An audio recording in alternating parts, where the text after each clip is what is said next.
emotional, mental access. Why? Because throughout lots of problems in our societies, it's permeated by a lack of information and also a lack of understanding of a problem. Most of the time, we draw conclusions based on our perception. I look at a situation and I say, "Oh, that person is dysfunctional. That person is crazy. That person is disassociated." But we don't see the person as an individual, as a person who needs help. And after COVID, people are simply depleted in their psychological resources. This means that problems and situations that require um, emotional view that cause them to look with, that deep introspective view has been hampered significantly because they're under pressure from having to manage this life, these situations that have been handed to us through COVID, through diseases, problems that we weren't prepared Definitely. for. And if you I are don't here know. on this chat, you would identify that when COVID happened, lots of people weren't Yeah, prepared. I Our don't health know. systems weren't prepared. Our social systems weren't prepared. Even our economical systems weren't prepared. And we need to have a holistic view of how we move forward from here. That's why mental health is important. You know, a member a member of society may be facing a mental issues, and those issues are compounded by society's not understanding what it Oh, means to have a right. mental breakdown, or what it means to have, withdrawal personality or social anxiety. Okay. And we call things, we as a community, we are very accustomed to structure, and we are accustomed to patterns. And when a person breaks pattern with behavior, we disassociate them with society and we ostracize them. But we need to find creative ways that we can incorporate individuals in this society who are struggling, who are going through very difficult times at this point in time in our evolution as a human species. And I say evolution as a human species because we're changing from victims to we have to change our mentality from persons being, you know problems are being put on us to us becoming problem solvers. It's the problem and the solution providers that will make a difference in society. It's those people who look out and say, you know, I am going to make a Madam, yeah. difference in my current situation. It's very important, therefore, that we call on our leaders to look seriously at the vulnerable in the community, the vulnerable, including those who have psychological issues, who don't have access to good health care, and also who don't have good access to education. Many of the problems presented to the vulnerable are systemic, in that we need to look at how our society cares for the vulnerable, how our society takes care of those who are forgotten among us. We need to also look at the many problems presented to the vulnerable that are under pressure from climate change, because we need to realize that when we talk about sustainability, we're really talking about how do we create a society that has what it needs to live today and invest into tomorrow. That's what sustainability really is. Sustainability isn't a highfalutin word that people don't identify with. It's how do I provide for my children's children? That's what sustainability is. It's investing in society in such a way that our schools are sustainable, our educational system is sustainable, our political system is sustainable, our social systems are sustainable. In that, we don't Hello? have to dip into money that we don't have to create a social situation that we can manage the vulnerable, but we can find ways that we have disposable income that flows out of our already inexistent policies. So we need to start looking at the role of policies in our socio-economic development in marginalized communities across the globe, and those who are hardest hit by climate change.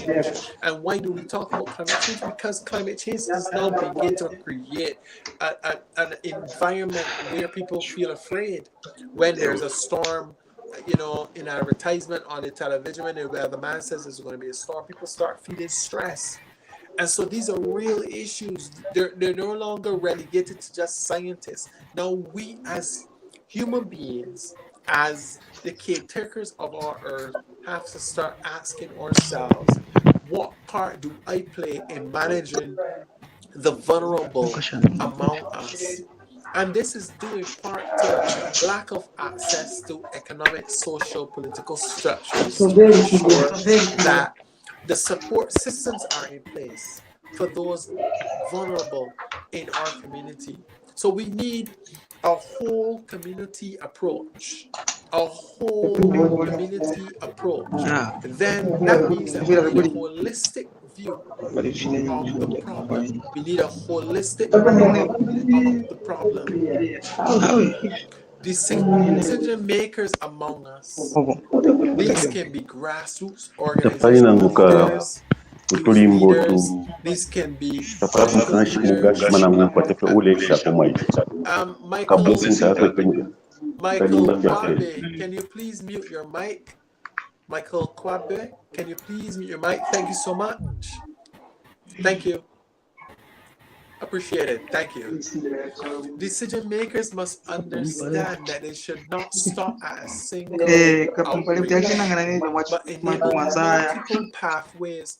For example, we need to move from saying it's only one group of people's responsibility for the mental health in our community, and start involving the social sector, start involving the sectors that deal not only with the economic development of the society, but also the spiritual development of our society. We can no longer manage the mental health alone and relegate it to just the health services sector. We have to ask ourselves, what role does the spiritual among us play in managing mental health? What role does... No, it's okay, Michael. Thank you so much. It happens. But we need to move into the understanding that if we're going to deal with mental health, it has to be a public sector approach, mesh with a private sector approach. We can no longer say that it's only the responsibility of the social sector. It has to be the responsibility of all of us, which means that we need to get education involved. We need to get the universities involved. We need to get research and development involved. We need to get human resources involved. We need to get communities involved. Why? Because if we start to own the problem of mental health, it is no longer... I remember growing up, there was a saying in my country, and you've probably heard this. It says it takes a village to raise a child. And I'm sure in Africa you're accustomed to hearing about Ubuntu.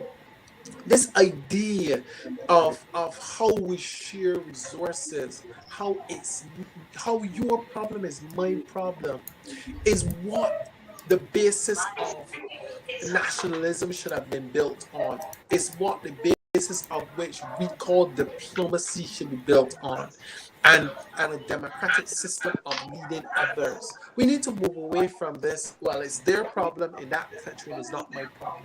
Well, I've learned, through my social services and humanitarian work, that your problem with your child becomes my problem in the future, because your child or my child is going to affect society. We can no longer believe that we can go into one شو corner سنتي and يوتيوب do I'm trying certain to find things. it And can I on ask YouTube. fellow شو share link. to mute your mic, please? Fellow, can you mute your mic? Thank you. Appreciate it. So we need to and going back to the grassroots idea, we need to have voluntarism seen as a part of society that isn't weak. We need to we need to let people know there's nothing wrong with volunteering your services. When I lived in Brazil for 6 years. And for the better part of my time in Brazil, I volunteered my services as a coach to to youth development organizations, even to colleges and to schools. And one might say, when you have reached a certain pinnacle in your society, there are certain things that you shouldn't do. I want to say that no, we should never be too big to volunteer. We should never be too big to help another person. My brother and my sister in Africa is my brother and my sister. And we talk about it, but sometimes we don't, it is not fleshed out in the way we live. We don't manage mental health as a whole approach.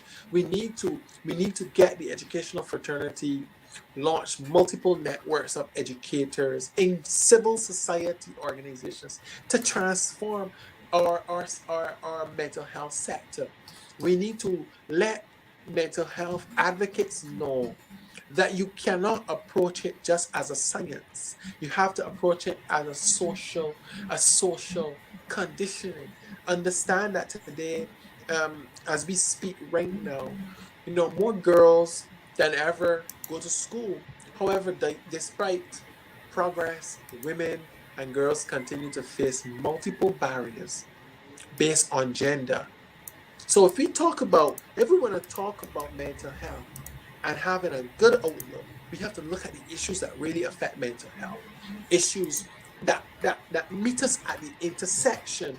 Other factors such as age and ethnicity, poverty and disability, and equal opportunities for individuals, even with mental health issues. Can persons with mental health be functioning individuals in society? That's a question. I think that's a question that leaders and HR managers need to ask. Can they? I think they can, with the right access to educational resources, social systems and institutions that actually are there to support. Now, I want to say that, when we talk about gender issues and we talk about inclusivity and quality learning, we're really talking about social issues that affect every single one of us.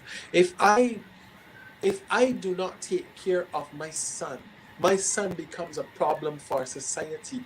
If you don't take care of your daughter becomes a problem for society. And we need to stop making individual mental health issues seen as a problem for society. That's the reason why I'm scripting like this. It's not a problem for society, it's a problem for us. It's not a problem to be solved as much as it is a challenge to be faced by us as a people.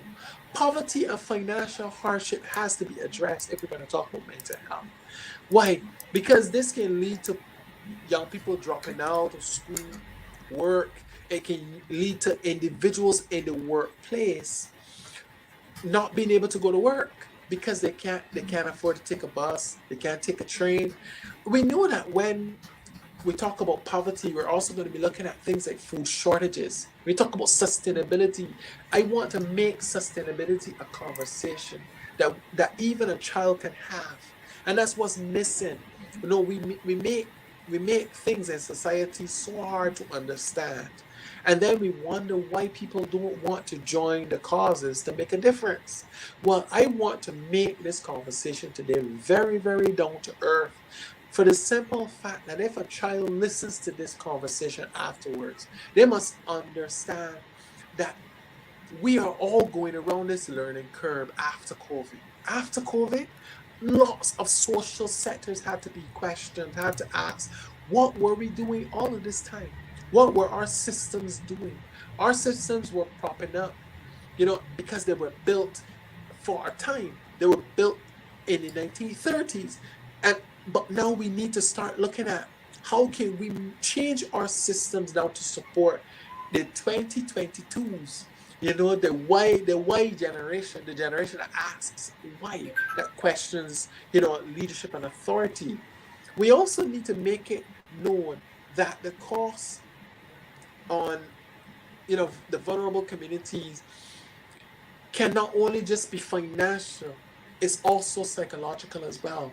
The cost of discrimination, sending a child to school who has a mental issue and the teacher not being taught how to manage mental health issues, ostracizes the child, puts the child in a space where the child feels that discrimination.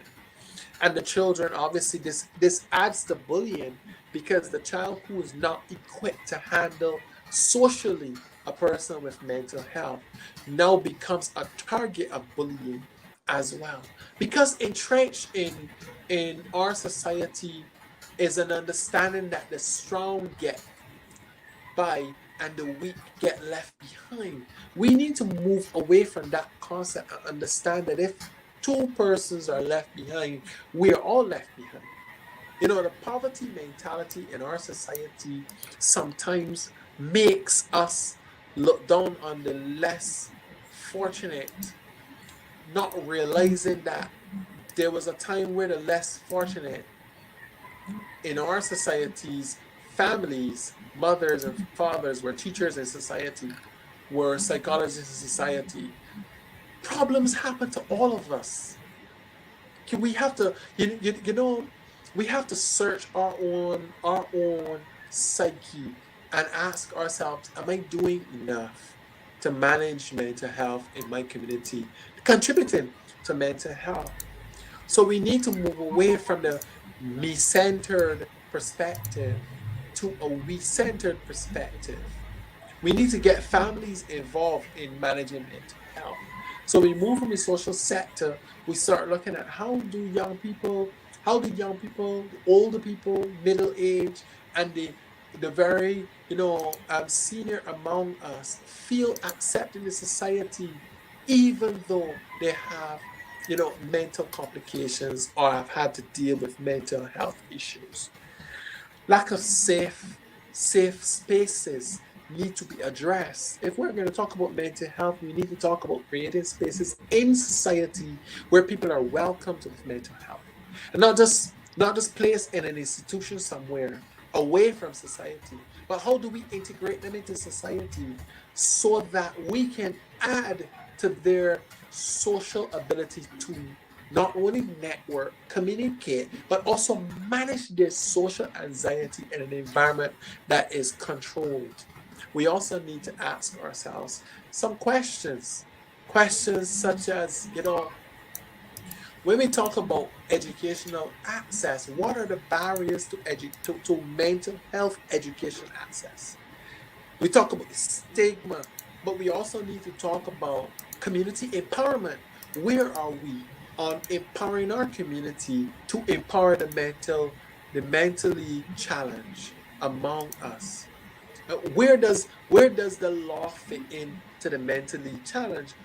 Do we get those sectors involved that are not otherwise involved except it becomes a crime? And so we need to look at police officers and psychologists working together. We need to look at sociologists and historians working together. We need to start understanding that this is our blue planet, that we need to take care of this blue planet. It doesn't fall to one group, one subgroup, and not another. It falls to each and every one of us. And I believe that, you know, we need to move away from the idea that it's your problem, not mine. This is a we problem. In my country, Barbados, we talk a lot about tackling issues as a people rather than as an individual. And as I walk around the community, I quickly notice some of the gaps that are present in our society, gaps between the vulnerable and those who have access. And those who have access continue to have access because the vulnerable are not empowered. Oh, so I would like in this conversation that we ask ourselves some questions like, how do we get the vulnerable involved? How do we move the vulnerable from the vulnerable community perspective to the empowered community? How do we take the ideas that we have about the vulnerable and change them? Because we can't change our society if we can't change our minds. So if we're talking about mental health, we have to start asking ourselves, how do I think about my mental health?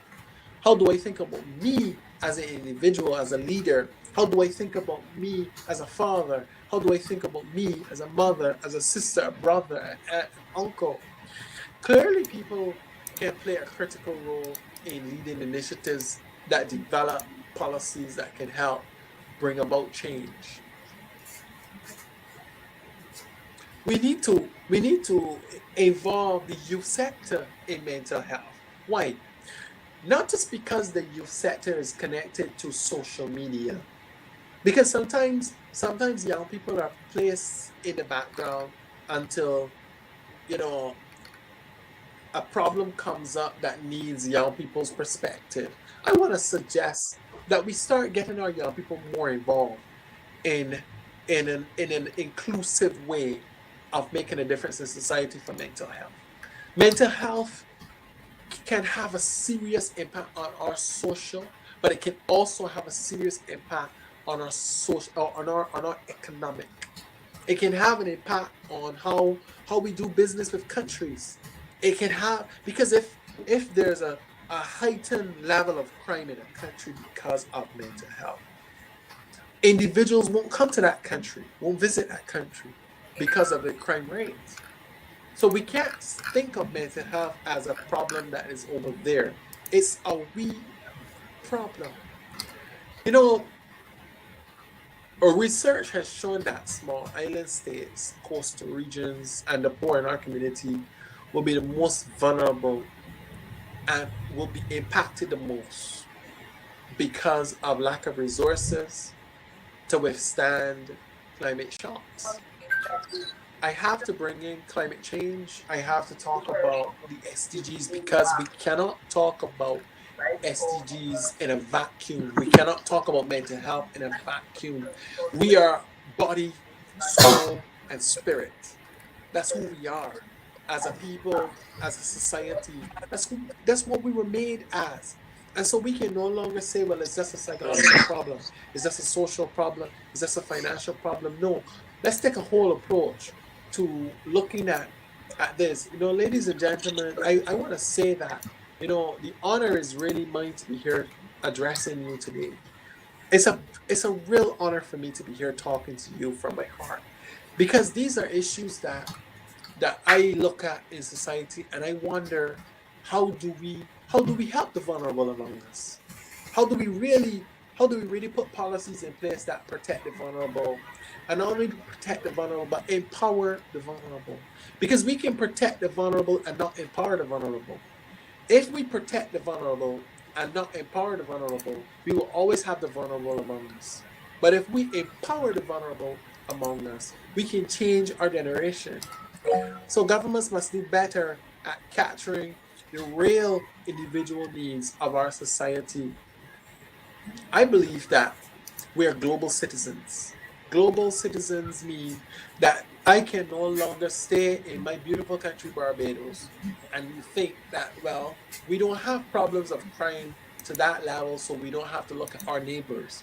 The reality is that as we are all surrounded by water, whatever travels on the water can get to your country.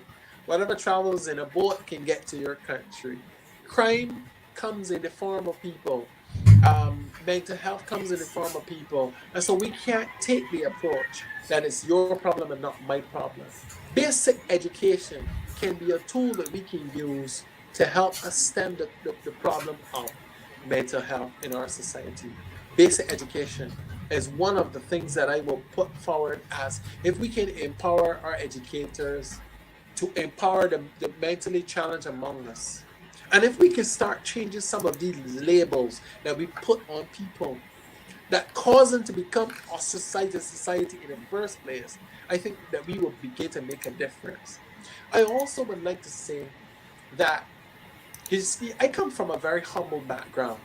And in my society, I have seen how mental health has become an issue of importance for our government because we realize that there is no such thing as a problem that exists in one community. Now we understand that the governments and leaders of our society aren't just leaders because they have titles, they are leaders because they have a function. And so when you become a leader, when we are young, we want to be leaders. We all want to be leaders. I want to be the boss. I want to be top, until you become a leader and you have to manage behavioral issues, until you become a leader and you have to manage social issues and economic issues. So I believe that increasing access to quality education about mental health is going to help us with the longevity of our society and grow our economy. I also think it's going to help us to combat climate change because the more information people have during climate change, the less stress they may experience during this time. I also want to say that if we're going to talk about mental health, we have to also talk about language barriers. We have to talk about the role language plays in helping us to stem the educational bridge to start making a difference in other countries and become the humanitarians and become the global citizens that I believe that we are called to be. We're not called to just manage national or regional problems. We're now called to manage international issues.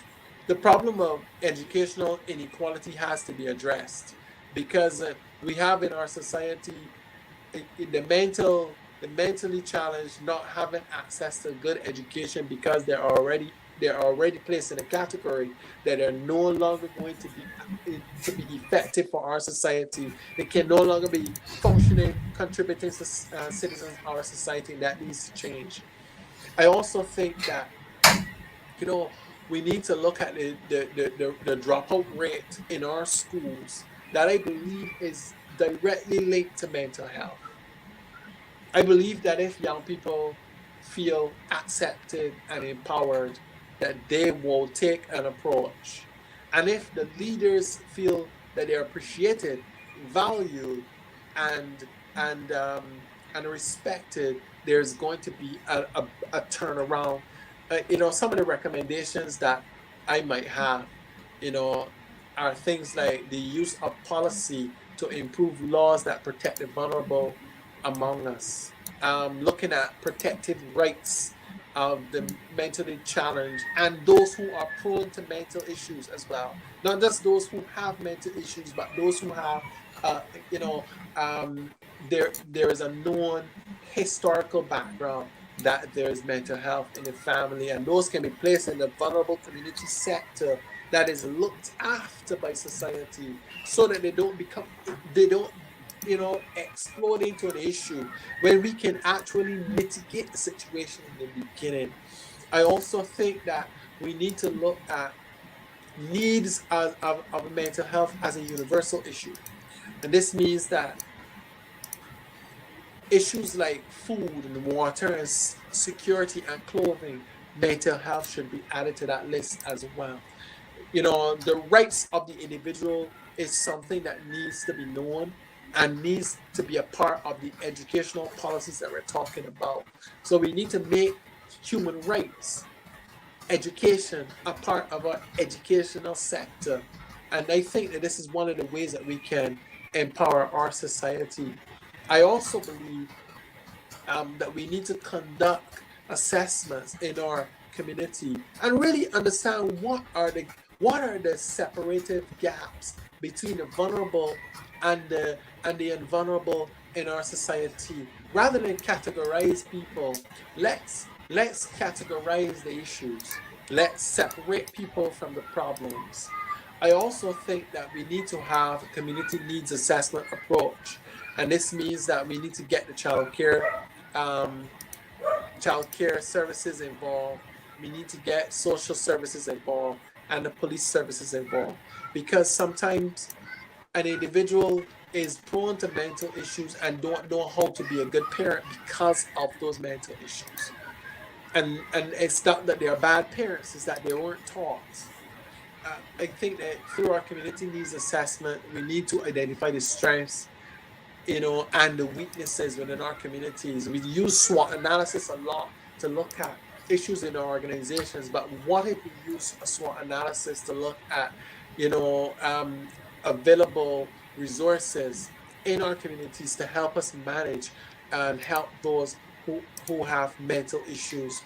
I also think that we need to look at, systems change. And I started my dialogue talking about systems change. This involves a change that affects the aspects of the community itself, systems that affect the community, systems change that affect the community. This means that we look at the reputable systems that govern our community, that gives our community the body that we call it a community, togetherness, communication, those sectors, and we start pinpointing how we can inject mental health well-being into those systems of support. I also think that we need to get environmentalists involved as well. Remember, I said we have a whole systems approach here. We have to have the environmental advocates involved. And this means that we look at how the physical impacts the social and how the social impacts the economical. Because for some reason, in our leadership, we always have economists who are not connected to the environment, and we have environmentalists who are not connected to the economy. So we need to have a different approach. We need to start having, free courses on economics, free courses on the environment. Education is key. I think education would be one of the biggest strands of transformation that we can weave together to bring change to our society. And in conducting our community needs assessment, I think that we need to make volunteerism something that is not a taboo subject, but a subject where young people can be involved, the older can be involved. And if we get the older generation involved in volunteerism, we're giving back to society, but we're also giving them something to employ their services, because we need to respect the older generation and understand that the older generation is the backbone, is the foundation on which we stand. In everything that we do, we owe them. We owe the generations that have passed.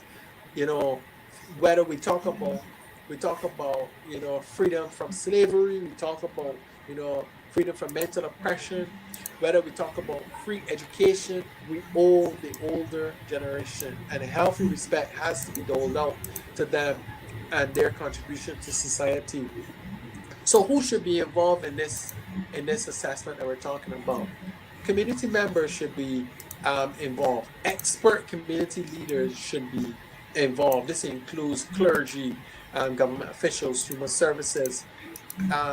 We also need to look at building teams to create, you know, an approach to how do we tackle stakeholders? How do we reach out to stakeholders to help us manage mental health in our community? At this point in time, I will pause for any questions. I am the Honorable Dr. Daisley. I thank you so very much for giving me your ear.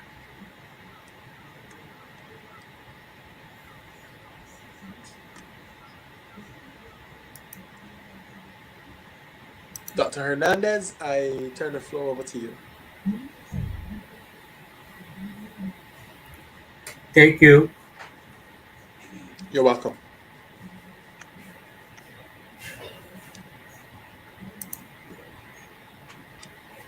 Have I gone over my time, Doctor?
Noted, sir.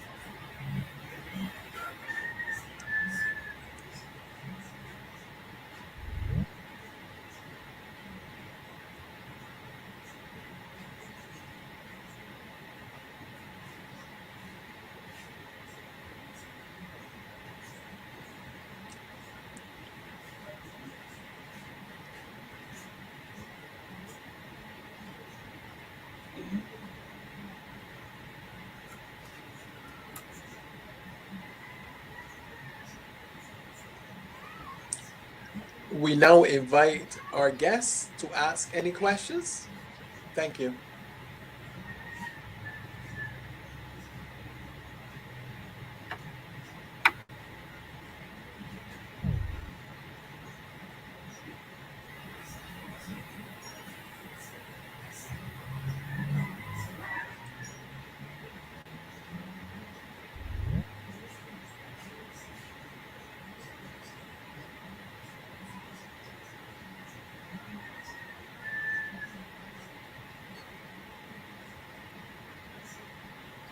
Are there any questions?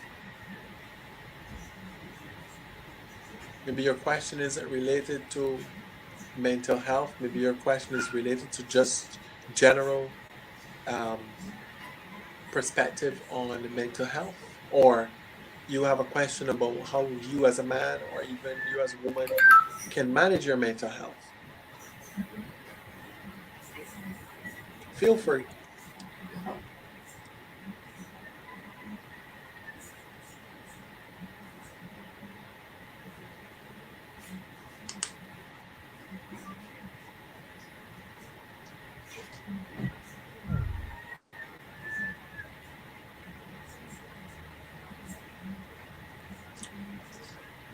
Mr. Gernazaret Hernandez, CEO of Consulting Solutions International, I wish to say thank you so very much for inviting me to share on this international summit of positive voices around the world and deeming me worthy to share on the importance of positive mental health and sustainability. I now turn the floor over to you. Thank you.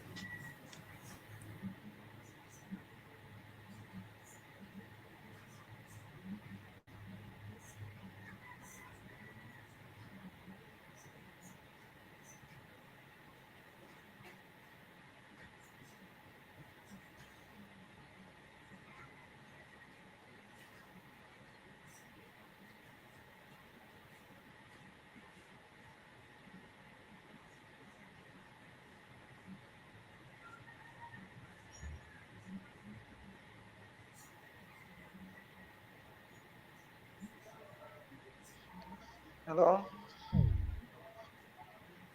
Cordial greetings. How are you all? If there are no more questions, I say my best.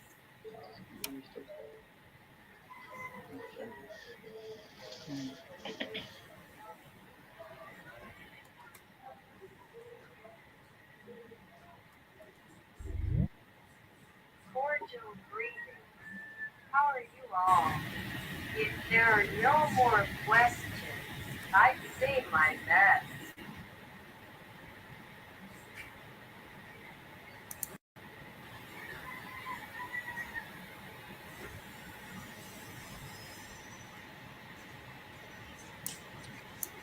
Se pessoas não têm mais perguntas, Cordial greetings. posso How are you all?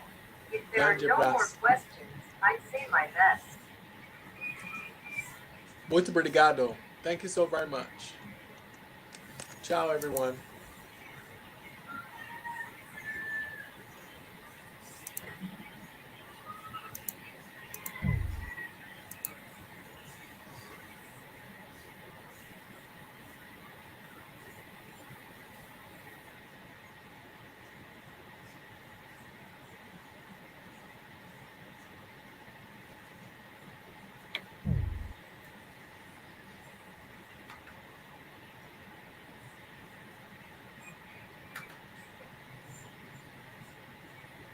Cordial greetings. How are you all? If there are no more questions, I say my best. Cordial greetings.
Yes.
Is there anywhere they say my name there?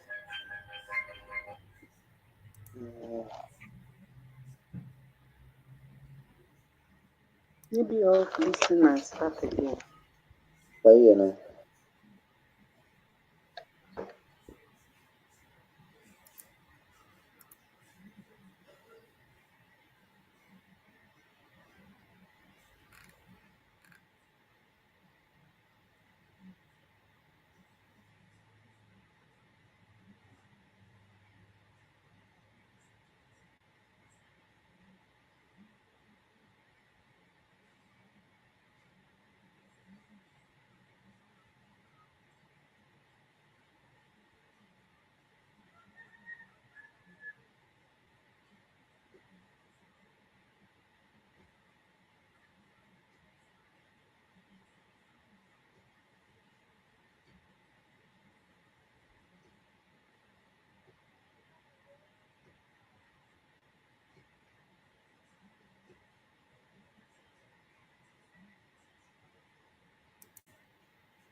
No.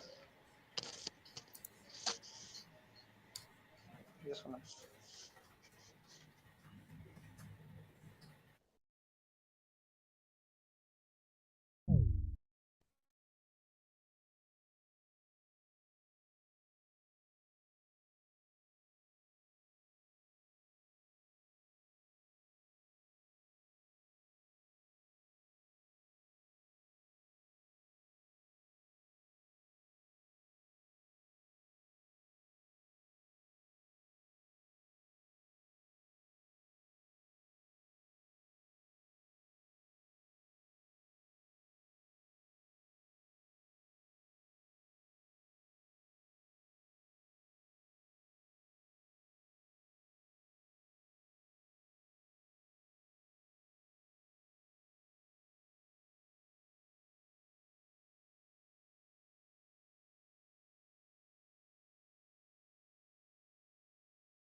Yes.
Oh yeah.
Engineer Dennis Mukama, accredited representative for consulting solutions for the peoples of Africa, from Dennis Mukama, accredited representative for consulting solutions for the peoples of Africa.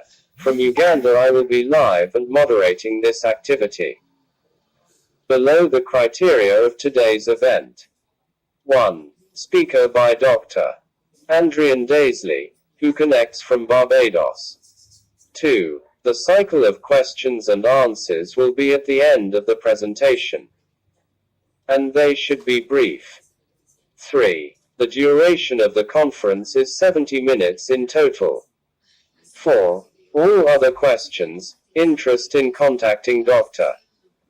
Daisley will be done through official channels. My person or the email of Consulting Solutions. 1. An event organized by Consulting International Solutions, its director Janizare Hernandez. 2. More Positive Voices Around the World is an inspiration from the Dr. Janizare. Launched in 2021, in order to contribute and build a better world. Now more positive voices connect with the peoples of Africa. An event that is broadcast to Zambia with our strategic support of Mr. Stanislas Shabala of the Grace Foundation. Is also broadcast to Nigeria, the Congo. 3. This conference is broadcast on the GISIT Meet platform, with a live connection on the YouTube and Facebook channels of Consulting Solutions. 4. This activity infers transmission costs and basic operations. It is what infers the amount, clarifying that the conference is totally free.